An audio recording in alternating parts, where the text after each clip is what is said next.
DD किसान, बदलते भारत की शान।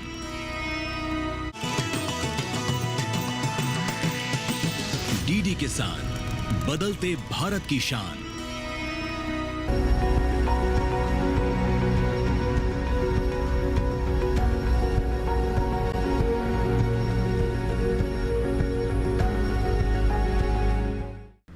भारत शुद्ध प्राकृतिक शहद का बड़ा उत्पादक देश है।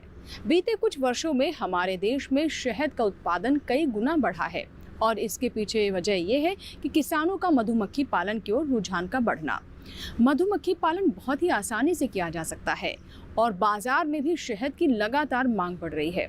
शहद जो कि अपनी मिठास के लिए जाना जाता है और सेहत के लिए किसी रामबाण से कम नहीं है। मधुमक्खी पालन बहुत ही आसानी से और कम लागत में किया जा सकता है और इसमें मुनाफा काफ़ी अधिक है। इसके लिए आपको अलग से जगह की भी आवश्यकता नहीं है। आप अपने खेतों में भी मधुमक्खी पालन कर सकते हैं। इससे जहां आपको अतिरिक्त आय होती है, वहीं दूसरी तरफ फसलों में भी इससे लाभ मिलता है। नमस्कार, स्वागत है आपका कृषि विशेष में। मैं हूं अंजू सिंह। तो आज के कृषि विशेष में हम बात करेंगे मधुमक्खी पालन की। चलिए शुरुआत करते हैं आज के कार्यक्रम की।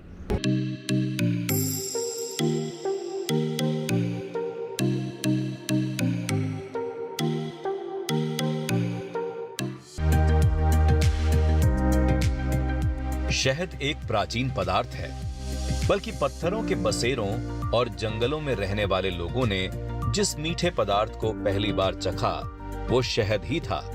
बाद में जब दुनिया ने इसके फायदों के बारे में जाना तो मधुमक्खियों को बाकायदा पालना शुरू किया। आज खेतों के बीच कुछ पेटियां रखकर इन्हें पालने का चलन बढ़ता ही जा रहा है। मधुमक्खियां सिर्फ शहद ही नहीं देती, बल्कि मोम, रॉयल जेली, प्रोपोलिस यानी रालाब, परागकण और डंक विष जैसे दूसरे महत्वपूर्ण और लाभकारी उत्पाद भी प्राप्त होते हैं। ये सभी चीजें इंसानों की सेहत के लिए बहुत लाभकारी हैं।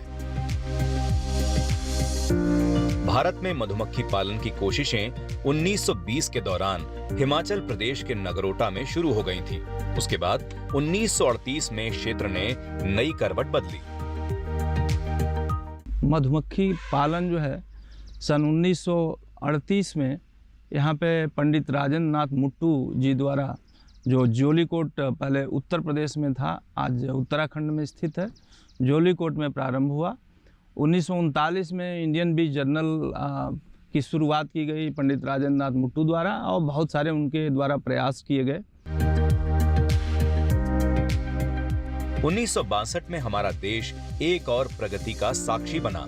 तब भारत में पहली बार विदेशी नस्ल एपिस मेलिफेरा को परिचित कराया गया। ये इटली की नस्ल है जिसे यूरोपीय प्रजाति के नाम से भी जाना जाता है। हालांकि भारतीय प्रजाति एपिस सेराना इंडिका पहले से ही मौजूद थी, लेकिन इसमें एक बीमारी लगने के कारण इतावली नस्ल को तेजी से लोकप्रियता मिली। वैसे भारत में प्रमुख रूप से मधुमक्खियों की 4 प्रजातियां पाई जाती हैं। एपिस मेलिफेरा जो इटालियन बी का शहद है, ये विशेषकर मैदानी क्षेत्रों में होता है और इस मैदानी क्षेत्रों में इटालियन बी चूँकि एक ही प्रकार के फ्लावर से ज़्यादातर बनाती है शहद, तो इसको यूनिफ्लोरल या मोनोफ्लोरल हनी भी बोलते हैं। एक जो मधुमक्खी एपिस डार्साटा जो जंगली मधुमक्खी बड़ी वाली है, उसके दोनों प्रकार के शहद हैं। पहाड़ों पे भी जाती है और जब गर्मी यहाँ हो जाती है मैदानी क्षेत्रों में तो पहाड़ों पे चली जाती है, और पहाड़ी क्षेत्रों से जब ठंड बढ़ती है तो अक्टूबर-नवंबर के महीने में ये मैदानी क्षेत्रों में चली जाती है। तो इसका भी शहद दोनों प्रकार का है और काफ़ी मात्रा में इसका शहद पैदा होता है। तीसरा एक चौथे प्रकार का है जो एपिस फ्लोरिया बोलते हैं, जो ये भी वाइल्ड बीज है। इसको गुजरात के कुछ गर्म क्षेत्रों में ही इसको देखा जाता है। वैसे तो कमर्शियल लेवल पे बहुत जगह नहीं है, बट गुजरात के क्षेत्रों में जो कच्छ एरिया है वहाँ पे इसका काफ़ी पाई जाती है, वहाँ पे लोग कलेक्ट भी करते हैं। इसके शहद की क्वालिटी भी बहुत अच्छी होती है।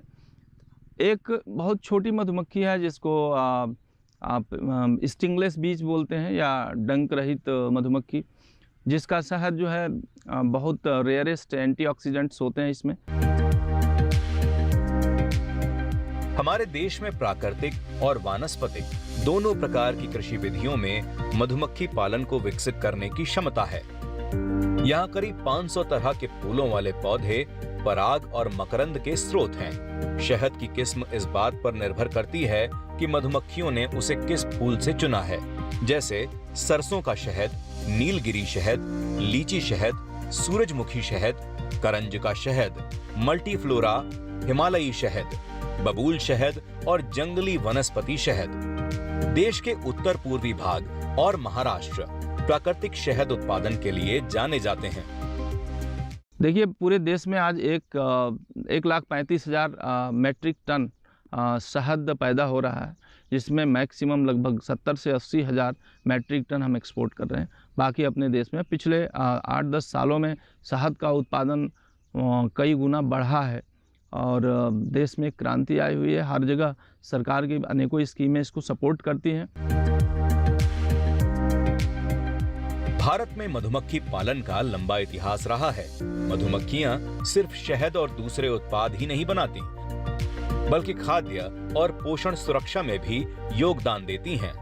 शहद की तलाश में जब मधुमक्खियां एक फूल से दूसरे फूल मंडराती हैं, तो जाने अनजाने परागण का काम करती रहती हैं।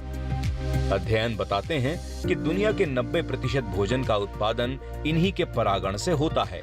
इस तरह हम कह सकते हैं कि मधुमक्खी पालन खेती के लिए भी लाभकारी है। मधुमक्खियों की दुनिया भी बहुत निराली होती है। किसी भी कॉलोनी में 3 तरह की मधुमक्खियां होती हैं। सबसे पहले बात करते हैं रानी मक्खी की, उसके बाद नर मक्खी और बाद में श्रमिक मक्खी। इन तीनों मक्खियों की भूमिकाएं भी अलग अलग होती हैं, जिम्मेदारियां भी भिन्न भिन्न होती हैं। किसी भी कॉलोनी में सबसे महत्वपूर्ण होती है रानी मक्खी, जिसे दूर से ही पहचाना जा सकता है। तो आइए जानते हैं कैसे शहद बनाया जाता है और इन तीनों मक्खियों की भूमिका कैसे अलग अलग काफ़ी लाभकारी साबित होती है। रानी मक्खी प्रजनन करने वाली मादा सदस्य है। इसका जीवन रानियों जैसा ही होता है। इसका प्रमुख काम अंडे देना है। एक दिन में अकेली रानी मक्खी 1500 से 2000 तक अंडे दे सकती है। ये अंडे छत्ते या कॉलोनी की आबादी को बनाए रखते हैं। अंडों की संख्या परिवार या छत्ते में भोजन की मात्रा पर भी निर्भर करती है। रानी का आकार बाकी मक्खियों से बड़ा, पेट लंबा और पतला होता है। रानी के पंख आधे शरीर तक ही पहुंच पाते हैं, जबकि श्रमिक मक्खियों के पंख पूरे शरीर को ढक लेते हैं। रानी मक्खी छत्ते की सामाजिक संरचना को भी नियंत्रित करती है, यानी छत्ते में रानी का ही आदेश चलता है। वहीं श्रमिकों को निर्देश देती हैं कि उन्हें कौन सा काम करना है। एक छत्ते में केवल एक ही रानी होगी, जिसे मुख्य रूप से रॉयल जेली खिलाकर पाला जाता है। रॉयल जेली उसे प्रजनन के लिए जरूरी पोषक तत्व प्रदान करती है।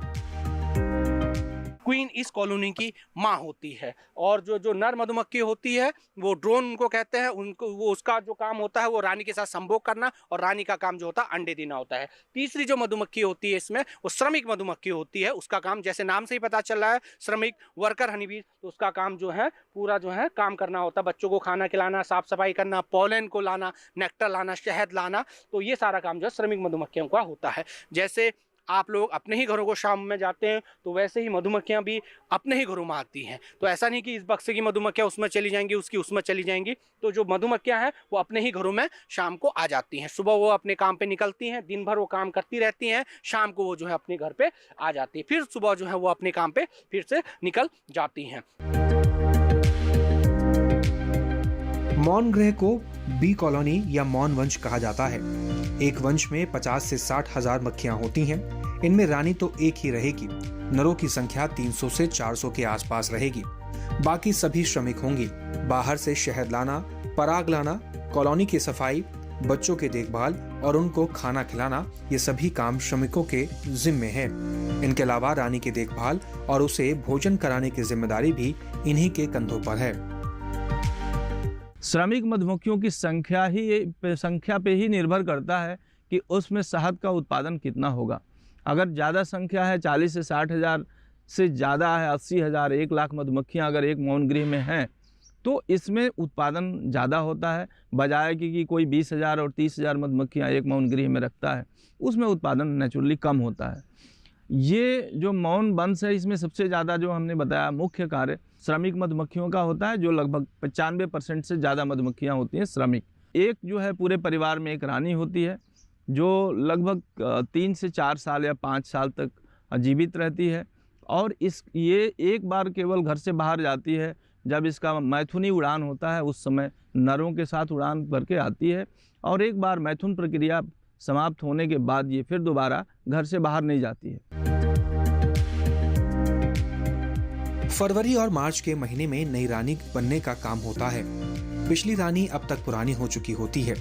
पुरानी रानी से कॉलोनी वासियों का मुंह भंग हो जाता है और श्रमिक मक्खियां उसे या तो मार डालती हैं या फिर घर से बाहर निकाल देती हैं।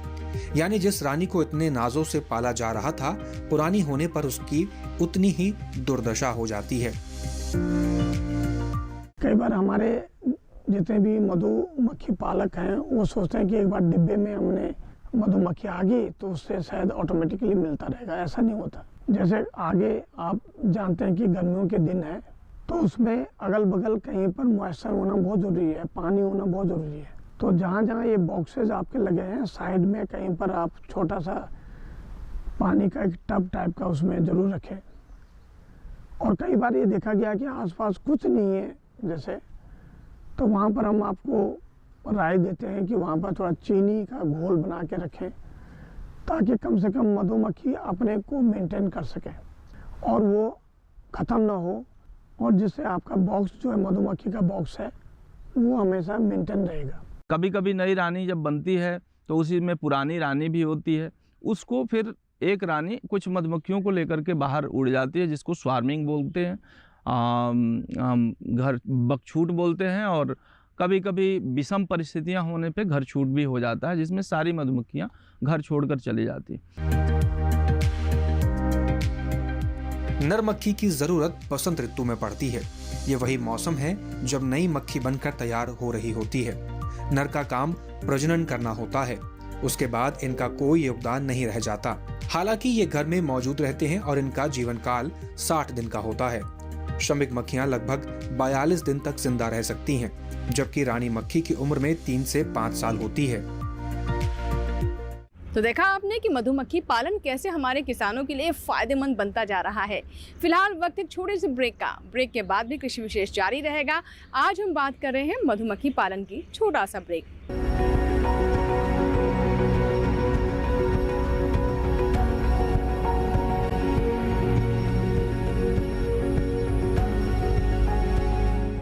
बेमौसम बारिश, आंधी और तूफान की चिंता भूल जाओ, फसल बीमा कराओ, सुरक्षा कवच पाओ। प्राकृतिक आपदा हो या कोई दुर्घटना, उसकी चिंता से भी मुक्ति पाओ, फसल बीमा कराओ। हमने फसल बीमा योजना को अधिक प्रभावी बनाया, उसके दायरे में ज्यादा किसानों को लाए।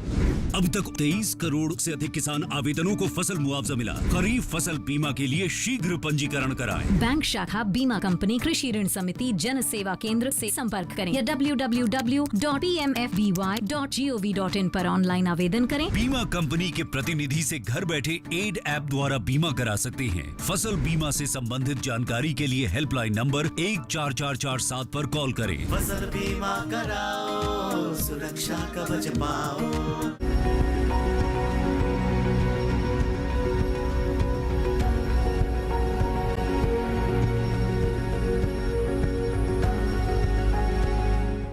ब्रेक के बाद आपका स्वागत है। आप देख रहे हैं कृषि विशेष। आज हम बात कर रहे हैं मधुमक्खी पालन की, यानी कैसे हमारे किसान शहद का व्यवसाय कर सकते हैं। मधुमक्खी पालन अब बहुत ज़्यादा लोकप्रिय हो रहा है क्योंकि इसे बहुत ही आसानी से अपनाया जा सकता है और इसमें बहुत पूंजी भी नहीं लगती है। लेकिन बेहतर ये रहेगा कि अगर आप इसकी शुरुआत करना चाहते हैं तो इसके लिए एक ट्रेनिंग प्रोग्राम को अटेंड कर लें। इससे आप इसकी बारीकियों को समझ पाएंगे और किसी तरह की गलती की संभावना नहीं रहेगी। मधुमक्खी पालन को आप अपने खेतों में कर सकते हैं। जी हाँ, मधुमक्खी पालन के बक्सों को खेतों में ही लगाकर आप मधुमक्खी पालन की शुरुआत कर सकते हैं। इसके लिए अलग से भूमि की भी आवश्यकता नहीं है। अगर आप किसान हैं और अतिरिक्त आमदनी चाहते हैं तो मधुमक्खी पालन आपके लिए अच्छा व्यवसाय हो सकता है। इसके लिए खेती बाड़ी छोड़ने की जरूरत नहीं है। दूसरी फसलों के साथ साथ आप इसे भी कर सकते हैं।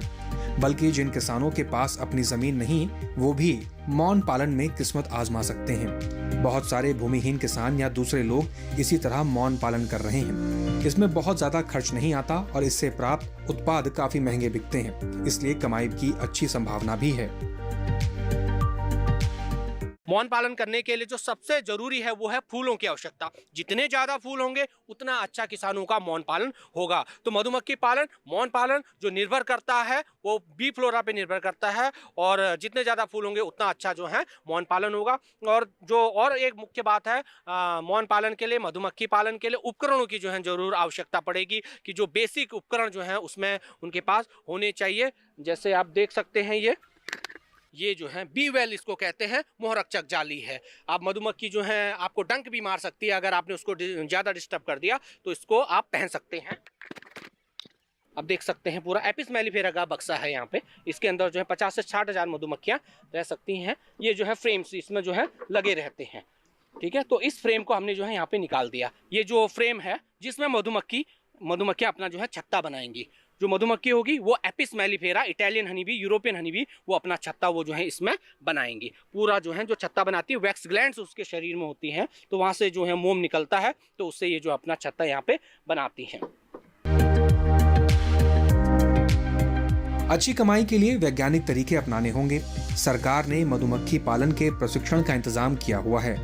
अपने आसपास कृषि विज्ञान केंद्र, कृषि विश्वविद्यालय या फिर किसी दूसरे कृषि संस्थान से संपर्क करने पर आपको पता चल जाएगा कि प्रशिक्षण कहां से लेना है और वहां प्रशिक्षण की प्रक्रिया कब शुरू हो रही है। तो सबसे पहले आपको प्रशिक्षण लेना आवश्यक है। 1 सप्ताह का या 5 दिन का कम से कम प्रशिक्षण आवश्यक है, और इसको किसी अच्छे संस्थान से प्रशिक्षण प्राप्त करने के बाद आप इसकी शुरुआत कर सकते हैं। इसका जो शुरू करने का जो महीना है वो सितंबर-अक्टूबर का महीना उचित होता है। सितंबर-अक्टूबर से आप इसकी शुरुआत कर सकते हैं, और इसलिए सितंबर-अक्टूबर का महीना का चुनाव करते हैं कि हम इसमें इस समय मुश्किल परिस्थितियों से सामना कम होता है मधुमक्खियों को, और ये मधुमक्खियाँ लगातार इनको फूलों की उपलब्धता बनी रहती है मार्च-अप्रैल तक। तो ये 6-7 महीने का जो समय मिलता है मधुमक्खियों को आगे बढ़ने के लिए, और इसको आसानी से हम अपने प्रशिक्षण को प्रयोगात्मक रूप से सफल बनाने में सफल होते हैं। शुरुआत में कम बक्सों से करें, उसके बाद जैसे जैसे अनुभव होता रहे और आप इस काम में पारंगत होते रहें, बक्सों की संख्या बढ़ाते रहें। यानी शुरुआत में आपको ज्यादा पूंजी नहीं लगानी, बस छोटे स्तर पर काम शुरू कर दें। ऐसी ग्रामीण युवा जो रोजगार के लिए परेशान हैं और अपना व्यवसाय शुरू करने के लिए उनके पास ज्यादा पैसे नहीं हैं, उनके लिए मौन पालन शानदार विकल्प है। एक जो मौन गृह होता है जिसको बी हाइव बोलते हैं, अगर इसकी बात करें तो एक मौन गृह मधुमक्खियों के साथ में लगभग 5000 का हमें मिलता है। हमें शुरुआत बहुत बड़े स्तर से न करके छोटे स्तर से करनी चाहिए। 4-5 बक्से से शुरुआत करें और उसको बढ़ा करके उसको मल्टीप्लाई कर और आप जो है 5 से 10, 10 से 20, 20 से 40 और फिर 100 तक जा सकते हैं आसानी से। अब आपके मन में सवाल उठ रहा होगा कि एक बक्से से कितना शहद प्राप्त हो सकता है। जवाब है 25 से 30 किलो। बस एक समस्या है, मधुमक्खियों को हमेशा फूलों की जरूरत होगी। किसी एक जगह पर हर समय फूलों की उपलब्धता मुश्किल है, इसलिए बहुत से पालक बक्सों को दूसरी जगहों पर ले जाते हैं। इसे माइग्रेटेड मधुमक्खी पालन कहा जाता है। बहुत से किसानों में यह गलतफहमी है कि मधुमक्खियां फूलों का रस चूसकर फसल को खराब कर देती हैं, जबकि हकीकत इसके बिल्कुल उलट है। मधुमक्खियां परागण को बढ़ाकर उत्पादन में कमी के बजाय इजाफा करती हैं। यही वजह है कि जानकार किसान पैसे देकर अपने खेतों में बक्से रखवाते हैं। आप विदेशों में देखेंगे बहुत सारे मौन पालक जो है, मौन पालकों को पैसा देकर अपने खेतों में किसान रखवाते हैं मधुमक्खी के मौन गृहों को, मौन वंशों को, और उससे अपना उत्पादन बढ़ाते हैं, ऊपर से पैसा भी देते हैं। तो ये मौन पालन का अगर हम 100 बक्सों तक ले जाते हैं मौन पालन को, तो एक साल में 9 लाख अनुमानित जो लाभ है, 9 लाख 13,000 से ऊपर, 13 लाख से ऊपर आप जो है कुल कमाई कर सकते हैं, जिसमें से शुद्ध मुनाफा या लाभ आपको 9,09,000 प्राप्त हो सकता है, जिसमें शहद भी है, रॉयल जेली का भी है, मोम का भी उत्पादन है और प्रपोलिस का उत्पादन है। मौन बंसों का बढ़ा करके उनको बेच सकते हैं।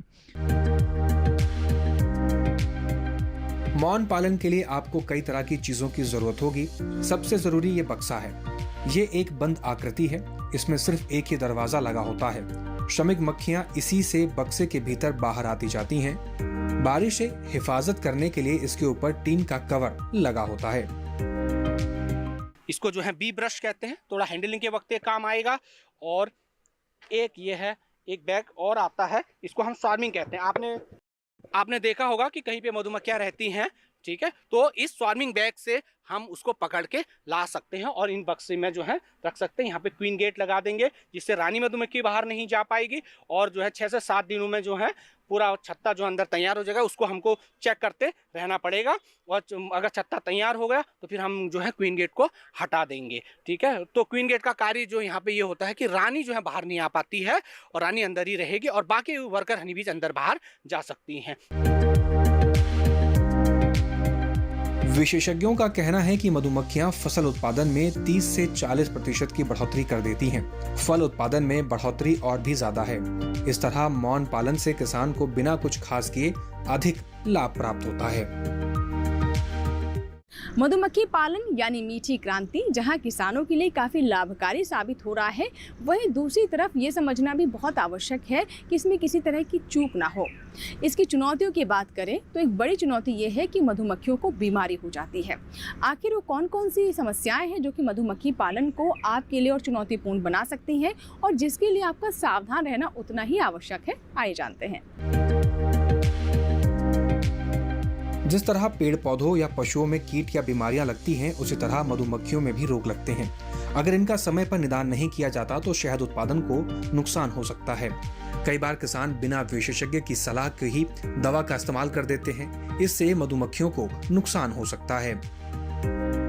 ये मधुमक्खियों में कभी कभी बीमारियां भी लगती हैं, उनको भी थोड़ा ध्यान देने की ज़रूरत होती है।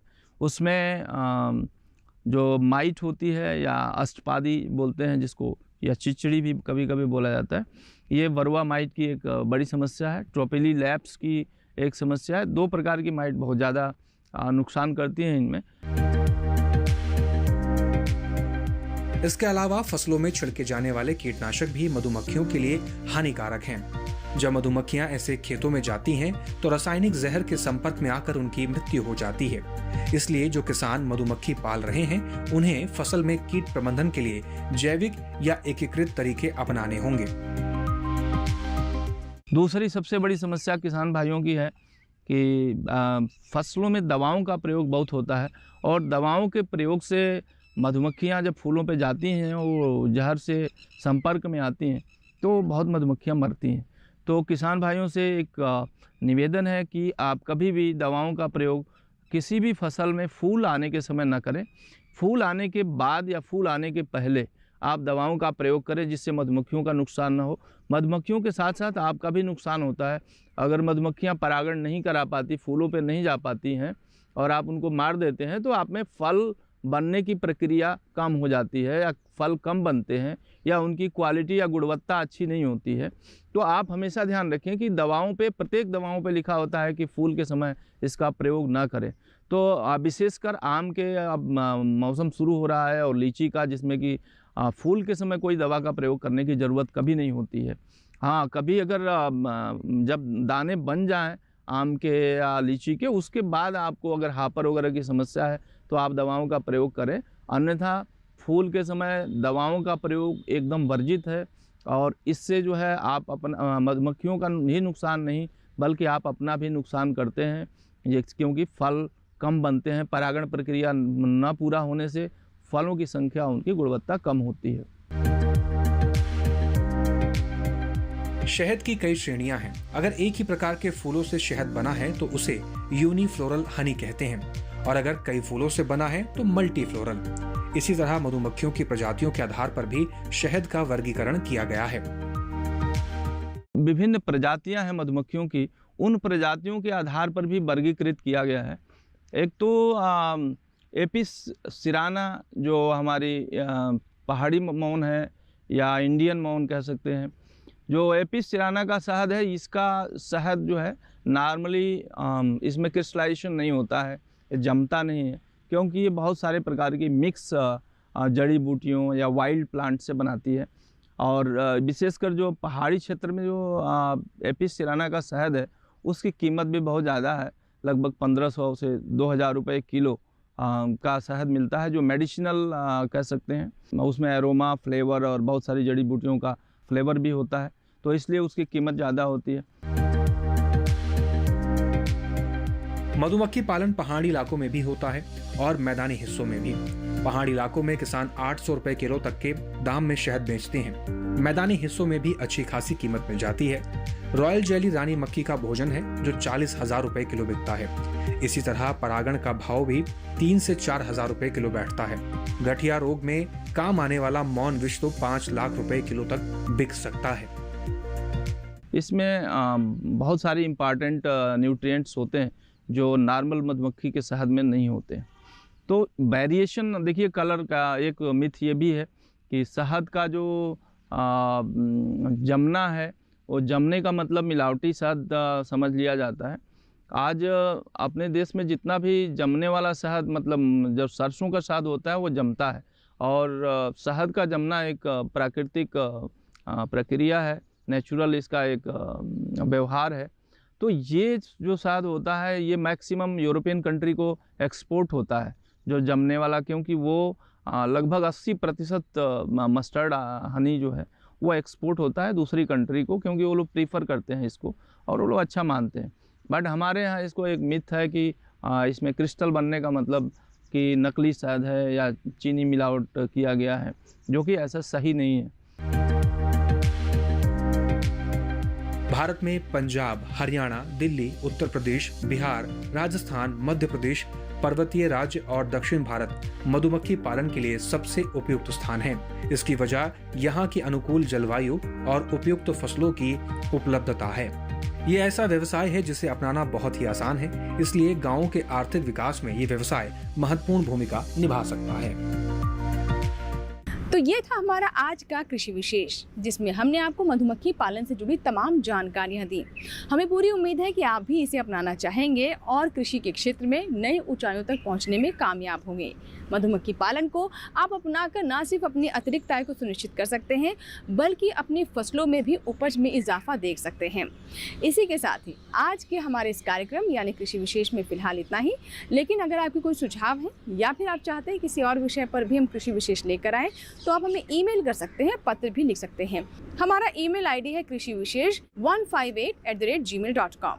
पत्र लिखने के लिए हमारा पता नोट कर ले। हमारा पता है कृषि विशेष, कमरा number 59A, CPC, Doordarshan, Khelgaon, नई दिल्ली 110049। आपके ईमेल्स और आपके पत्रों का हमें इंतजार रहता है। कृषि विशेष के एक और अंक में एक विषय की पूरी जानकारी लेकर फिर होंगे हाजिर। तब तक आप बने रहें दूरदर्शन किसान के साथ। नमस्कार।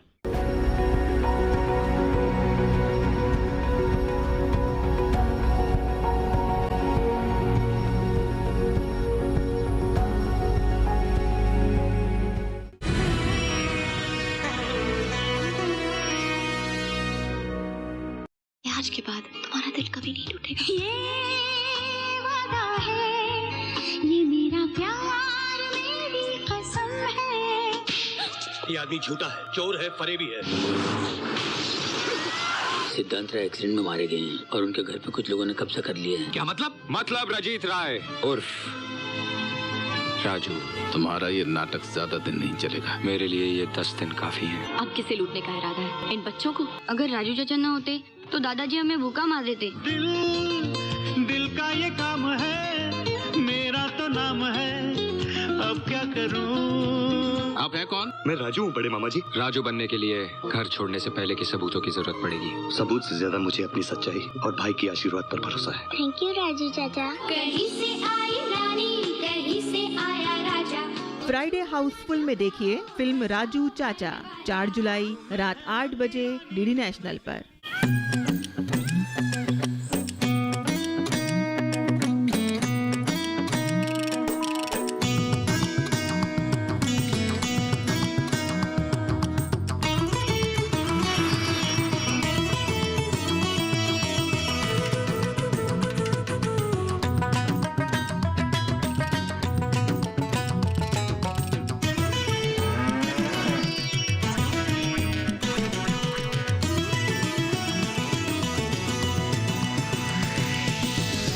किसान, बदलते भारत की शान।